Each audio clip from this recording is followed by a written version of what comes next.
How to configure macros.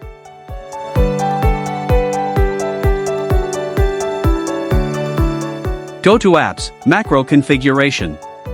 Here, you can create new configuration by clicking here.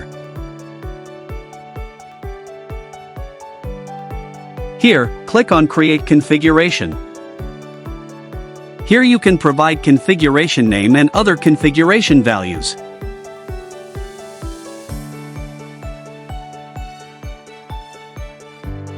And then, click on Save.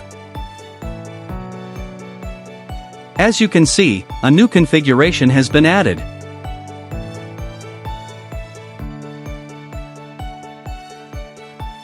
From here, you can edit, delete, or disable your configuration.